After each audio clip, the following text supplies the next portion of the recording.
Hello, welcome to another edition of the Willie Bragg Show. I'm your host, Willie Bragg, and just like I promised, that was a last-minute prep done very shortly. So I want to talk about Matt Gaetz, Congressman Matt Gaetz of Florida, and what he did, and why it's very relevant to what needs to be discussed. Because, yeah, I mean, he did something, and I've mentioned this before, that he employed a tactic twice. I mentioned this before the first time, and he employed a tactic twice. Something that supposed progressive in Congress should have done almost 3 years ago, but did not do it. And I have friends on my side of the spectrum, some of my more normie progressive friends, that hates it when I bring up the subject, but I'm going to bring it up anyway, and that's forced to vote. He didn't call it forced to vote, but that's essentially what he did. When the Republicans won last year, it was a razor-thin majority. Now we can have a debate on why that, what was to be expected to be a pretty large Republican victory in 2022 did not take place, and I had my reasons. I think that it would have been otherwise not a tsunami per se, but a rather healthy Republican victory in the U.S. House and maybe the U.S. Senate for the year 2023, starting for the year 2023 for the midterms in 2022. And I think that I'm not trying to go into an abortion pro-life versus pro-choice position, but I think that had a lot to do with it. That the overturning of Roe versus Wade, had it not been overturned, I think that the country is fairly right-leaning, unfortunately, but it's right-leaning that's pro-choice. That's what I think. That's where the country's at. The Overton window. The Overton window favors moderate reproductive rights and a fairly right-leaning Overton window. That's where we're at in the United States. Whichever side of the fence you're on all these issues, that's objectively where the Overton window is on the burning issues at hand. That's why that it was a razor-thin victory for the Republicans. Otherwise, it would have been a larger victory. Also, I think that the Republicans trying to be more exotically right in their rhetoric worked against them for the first time too. Usually in the past, being exotically over the top right wing has actually worked in their favor, unfortunately, but I think it actually might have worked against their favor. But anyway, there you have it. It put them in a predicament where people from the anti-freedom caucus were in a position to extract concessions from Kevin McCarthy, who was likely and ended up becoming Speaker of the House until October the 3rd. They extracted a lot of concessions out of Kevin McCarthy. And, and here's the thing. I don't particularly have any love for Matt Gaetz, but I respect him because of what he did, not ideological kinship. Although there are some things that Matt Gaetz may say occasionally that I could agree with. He seems to be one of the more anti-war voices. Not perfect, but on the Ukraine issue, he's good, fairly good on the Ukraine issue. So I'll give him that. And he voted to end the Iraq war resolutions recently. So, I mean, as I said, there are certain things that I would say, stop clock given the right time twice a day. Let's put it that way. There's been resentment between Matt Gaetz and Kevin McCarthy. And it's not like they have a wide range of disagreements, although I'm sure there are some disagreements ideologically.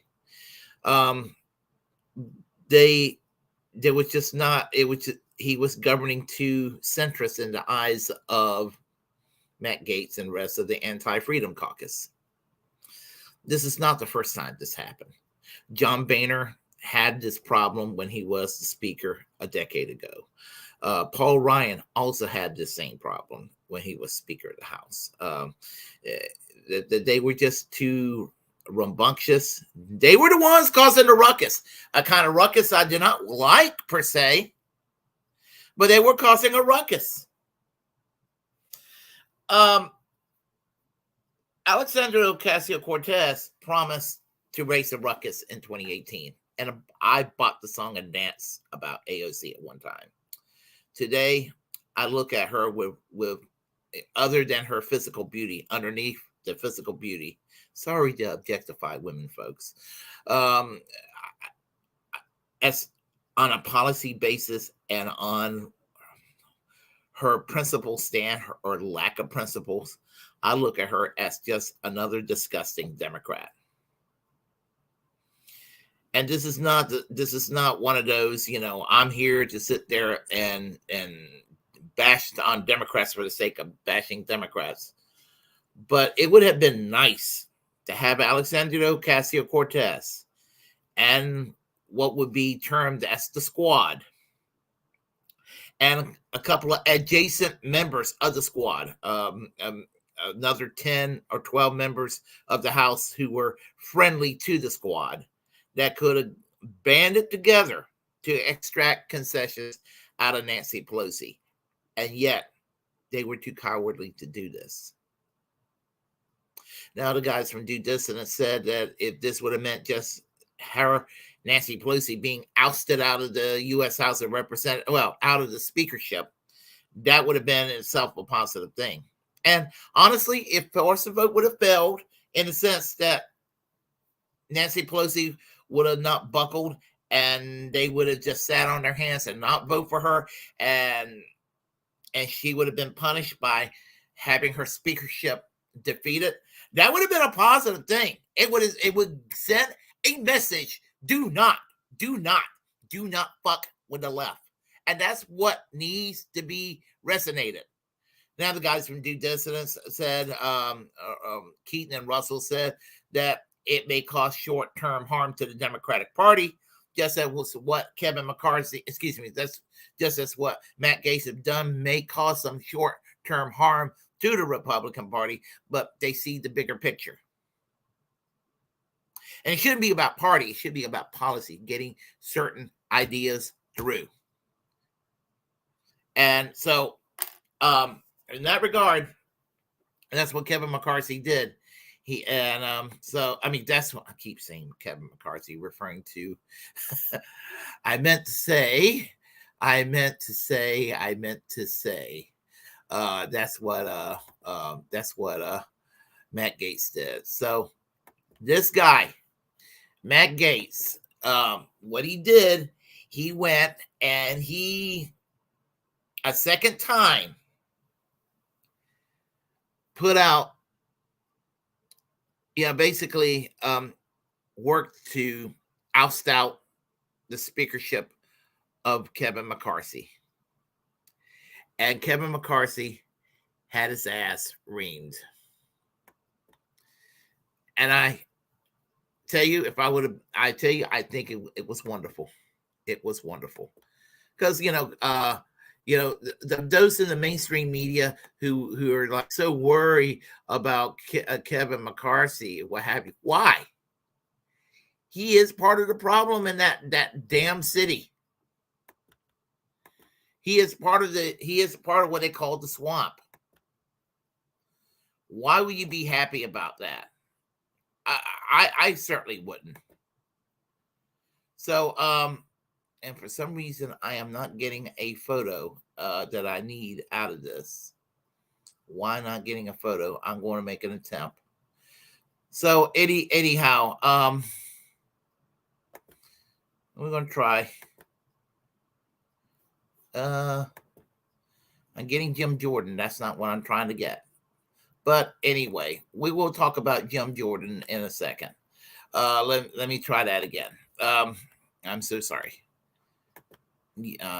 For some reason, StreamYard is not showing what needs to be shown up here.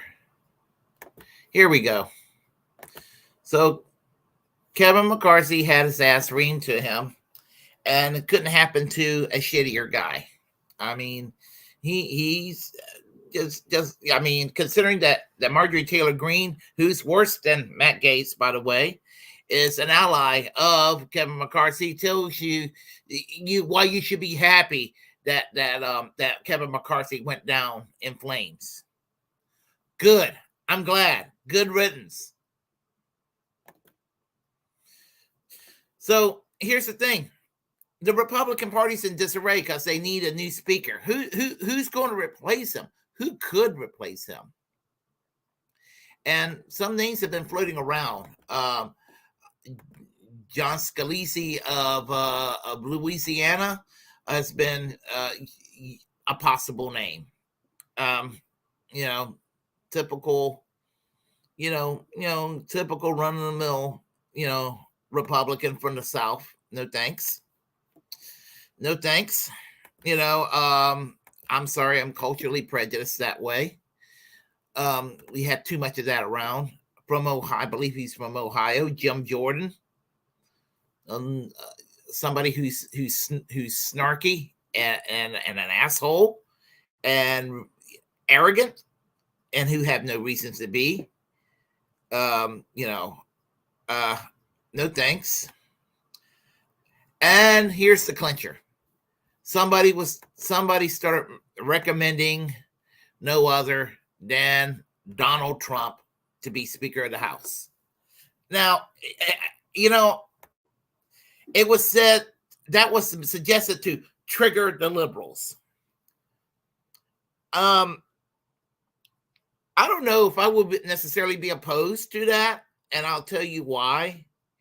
I think that Donald Trump as Speaker of the House would be absolutely hilarious. The country's going down the shitter. The country's going down the toilet. You might as well have a circus if this is going to happen. Do you think that Donald Trump knows what the hell is going on with the Robert Rules of Orders in the U.S. House of Representatives? He's not going to know what the hell to do. He will be under so much scrutiny. And my gosh, I mean, he will provide a lot of endless material for content makers like myself. And I would say people across the spectrum. I mean, the clicks that we be getting. I know that content makers are supposedly not supposed to be doing this for clicks. That's what I heard. So I think it's when I hear people like Bridget Gabriel, that's where I first heard it from on Twitter.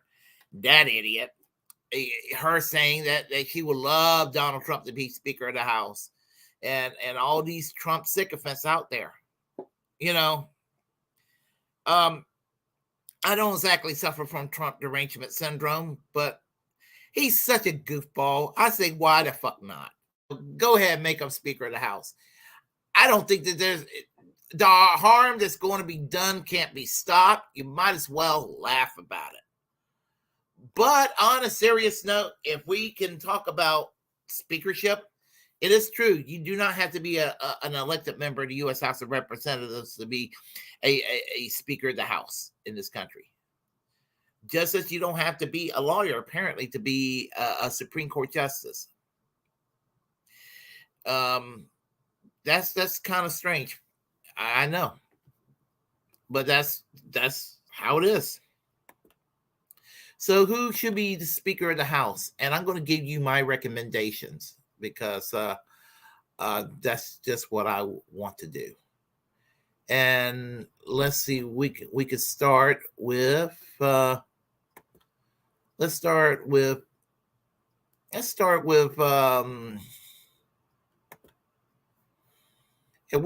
her. Medea Benjamin. I don't know if you know who Medea Benjamin is, but Medea Benjamin is she's a peace activist with Code Pink. Actually, y'all know who she is. What am I saying? Medea Benjamin would be ideal for Speaker of the House. She's a troublemaker, and I mean this in a positive way. Why not?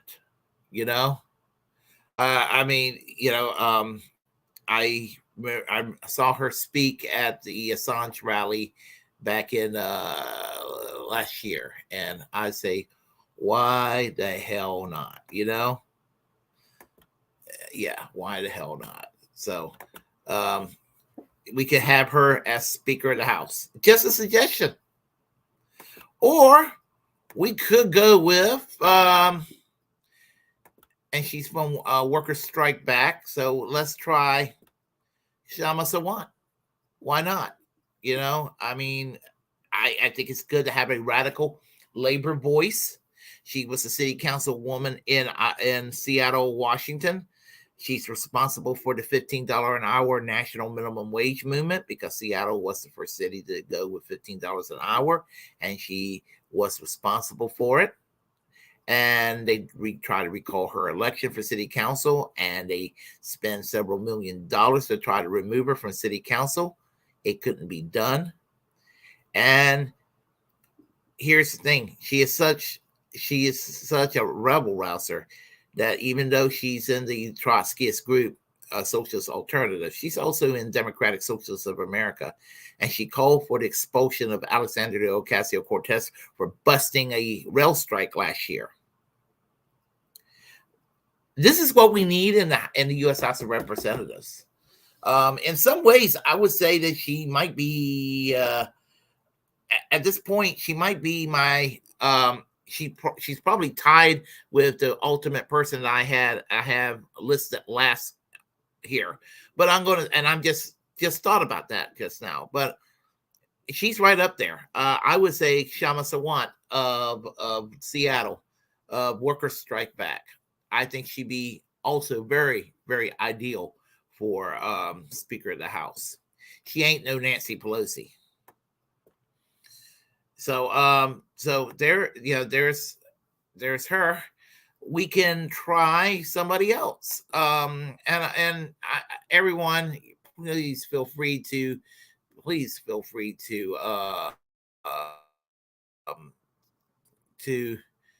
give your takes too.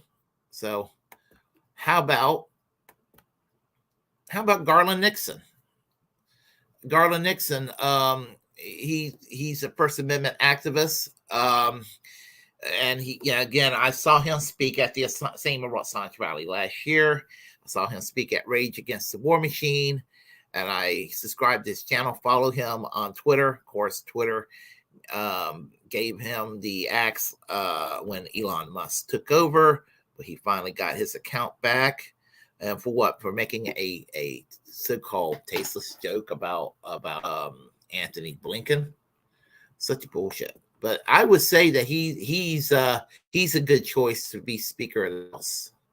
So I'm just giving choices, just giving you some good options. So and here's another option. And I was hoping to get some feedback from people over this. We have a couple of people online. We can go across the ocean still. He's more than likely going to run as an independent in next year's election in the UK, in the Islington North constituency. He was the leader of the British Labour Party. And the only difference between Jeremy Corbyn today and Michael Foot in 1983, whereby Michael Foot is probably my favorite leader of the British Labour Party that never became prime minister. The difference is that in 2017, this guy, Jeremy Corbyn, basically brought Labour back into a healthy opposition party to the point where they were scared. They were scared over there, where Theresa May, Karen, had to reach out to the Democratic Unionist Party of Northern Ireland to form a coalition government. Now, the thing about Jeremy Corbyn is he's been called anti-Semitic. He's not anti-Semitic. Concerns for the Palestinians, it's not anti-Semitic at all. I want to make that clear. This man, so here's the thing. He's not even supposedly a woke skull, like some people will make him out to be. He's a First Amendment. He's not First Amendment because they don't have a First Amendment in the UK. But he's a freedom of speech absolutist. He's on record talking about freedom of the speech and freedom of the press, and he's a strong supporter of Julian Assange. He's anti-war consistently. He's anti-imperialist and he's anti-capitalist. Hey, he's also good for Speaker of the House. But, here's the thing. Great Britain still needs him. So he's running going to be using as an independent because the Labor Party kicked them out. Fuck off, Keir Starmer. Because they're just vicious that way in the leadership. The Blairites are back in control. He's going to be running as an independent in the Islington North constituency. So, oh well. So there you have it. But I'm going to give you my number one choice of all troublemakers around to be Speaker of the House, and that would be for the United States government, for Joe Biden to do the right thing for a change, pardon Julian Assange, and have Julian Assange become Speaker of the House in the United States. And what that would mean for free speech in this country, what that would mean for a clean government. Because, this guy is a truth teller, whistleblowing all the corruption and all the bullshit that takes place here in the United States. So why not? Why the hell not? Let Julian Assange be Speaker of the House. That's what I say. Julian Assange. So, in fact, I'm very much I think that of all the people I mentioned, I stand by what I said. Julian Assange needs to be Speaker of the House. And I fucking mean it. So, there you have it. I think all those names that I mentioned would be far better than what the Republicans, or dare I say the Democrats, have to offer, because all they have to offer in both parties is more of the same. Aren't we tired of more of the same? I know I am. I've been so over more of the same for so long.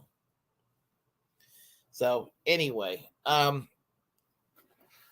let's check on the chat lines here real quick, and then I got to get ready for work. So I just want to go and do this video, and there's actually other things I want to talk about, but I'm gonna have to wait till later, maybe this weekend or so. So, Sean, my favorite conservative. This should be good. I look forward to Willie explaining how Dems can also force the vote. And I'm glad you brought that point out about force the vote, because we had a pandemic. We were getting over, kind of started to get over. Things were starting to sort of get back to normal by early 21. Sort of starting to begin to. But you see, a lot of people lost their health care during the pandemic, because health care is usually tied in with your job. So you lose your health care, people's health, their medications go up, and it really fucked a lot of people over. Healthcare ought to be a right for every man, woman, and child in this country. It ought to be free. If I had it my way, I would go and do the British plan, the National Health Service, and make it that level of free. I settle for the single payer plan, Medicare for all, what they have in places like Canada, like France, like Sweden. Problem with their system is they keep the free market component. The delivery system is still basically the same as the United States. The only difference between the United States system and those systems is they have a federal insurance system, a national insurance system. That's better than nothing, and it would actually drive the costs down. But if you really want to drive medical inflation down, you need to have a real socialized medical system. The hospitals got to be publicly owned. The doctors and the nurses and pretty much majority of the medical sectors in this country needs to be directly public, like it is in the UK. And until we get there, we're still going to have the same status quo dystopia that we have called American healthcare. It sucks to be sick in the United States. I'm not the most unhealthy person in the world, but just the drugs that I have with my health insurance plan, does build up, and I have to go and pay a lot. And I'm not getting any younger. Just wanted to say that. We could have had Medicare for all. We could have had a public option. We could have had prescription drug reforms. Nancy Pelosi would have capitulated, AOC. She could have capitulated. And Tulsi, while you're sitting there, all of a sudden, as you were exiting out of Congress, started talking about, biological women in sports only and all that. You could have started talking about healthcare. You did previously. You don't talk about that anymore. That's a hell of a lot more important than what you think about trans women in sports. Way more important. And AOC, same thing to you. The little culture war stuff that you yap about, it's less important than the healthcare that you don't talk about either anymore. I want to make that clear. Even though you ladies are beautiful. Extra Bullia. Warren, buddy, friend, how are you today? I'm good. I'm looking forward to it. Looks like there will be a secret show this Saturday. Looking forward to it. So my answer back is let's go. I'm going. All right. And Danielle, Barry Sports Highlights. How are you doing, my friend? I'm good. I'm tired, but I'm good. And now a quick announcement before I go. A couple of quick announcements, shall I say. Tomorrow at 5 o'clock p.m. Eastern Standard Time, 2 o'clock Pacific Standard Time. Braglands. That's Braglands. That with Jimi Sunderland and myself. I'm going to type in the URL for that. We'll be on. We're going to have our usual show. We didn't have it last Friday, but delayed it one day until Saturday. We're just hoping that's a one-time thing. Suffice to say, we will have Braglands on tomorrow. And I hope that each and every one of you will make it there. And not only that, if you haven't subscribed to the channel, please subscribe to Braglands. That's youtube.com/Bragland Show. So, and you can also follow us on Twitter. And Twitter is very easy too. A little bit different handle on Twitter. And that is going to be twitter.com. And that's Bragland TV. And that's on Twitter. Of course, it's going to be at Bragland TV on Twitter. So I just wanted to go and mention that to you as well. 8 o'clock Saturday night. That's the new time for my Saturday night stream. I'll be doing my live stream. Subject to be determined. A couple of things come up. Might be a combination of issues to discuss. We'll see. And let's see, anything else going on I could think of? Not right offhand. So anyway, I hope every one of you all have a great evening, and I will see you all next time round. Hopefully tomorrow, 2 p.m. Pacific Standard Time, 5 o'clock Eastern Standard Time on Braglands.